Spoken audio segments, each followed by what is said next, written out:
All right, we are tracking a pretty significant storm over the center of the country, and you can see it right now from all the way in the upper Midwest down to the south, and we are unfortunately going to get some of the rain from that. Now, I say unfortunately just because of the manner in which this rain is going to fall. It's a good thing that we're getting the rain. We just don't want it to come all at one time. So let's track it here on Futurecast as it gets closer.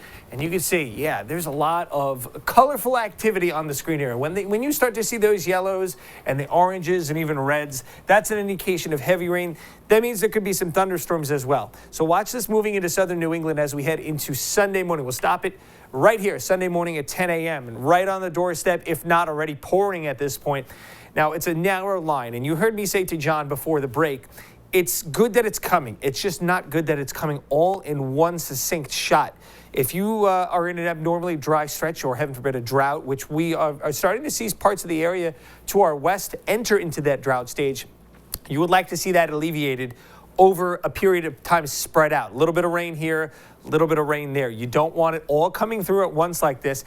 Now, not to mention that it's a lot of rain and could cause flooding by itself. You're also talking about a pretty significant amount of runoff. The ground will not be able to absorb this all in one shot, and that runoff could really make the flooding exacerbated, and it could stack up in a very short amount of time. Again, here we are Sunday by 3 in the afternoon, and so you're talking about maybe 5 to 6 straight hours of this.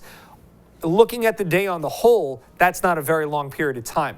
But when you're talking about rain and heavy rain straight up for that long of a time, that leads me to believe that we will see at the very least a large amount of ponding on the roadways. Some areas where storm drains could get clogged. Fortunately, we're not in the fall season, so we don't have a lot of leaves or things like that. But, those poor drainage areas, you are likely going to see a lot of water building up in the street on Sunday. Will be cloudy. We should get out of this by Sunday evening. Drizzly, damp with this storm. It sits around here in the Gulf of Maine and just will kind of pinwheel a few showers in Sunday night, Monday, even into Tuesday. I don't think it really amounts to much in the way of measurable rainfall, but it's just going to keep that dreary feel around.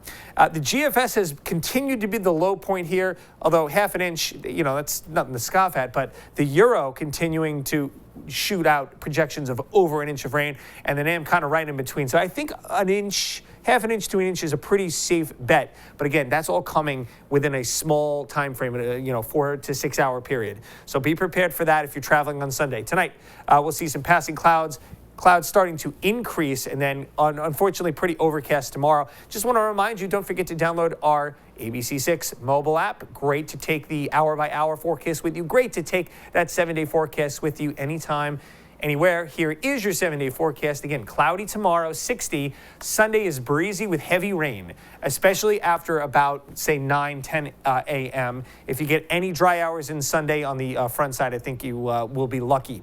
Monday, a leftover shower. Tuesday, maybe even still a stray shower as that storm hangs up. And look at the temperatures. It's kind of, it's sitting offshore, John. It's yanking down all this cold air that's up over Canada. We're even talking about seeing some snow flurries and some light snow showers into parts of northern New England. Can you believe that? I was just, you say so I do believe it. I was just mesmerized by a 7-day with the cool, and that sends the message of exactly how cool it is. I opted for minimal words. But it works. Just the one big word today. It's really going to be a prolonged period to have that day after day after day, the entire week next week. Some of us might not see 60 degrees. Especially as we approach May. Right, May. I can say I did see snowflakes once in my life on, I believe it was May 8th, and it was about 5 years ago. So it happens. Yeah. It does happen. It's rare, but it happens. Very rare, but what can I say? I'm sorry. That's all you can do. Enjoy today. Don't blame the messenger. That's right. All right, thank you, Jeff.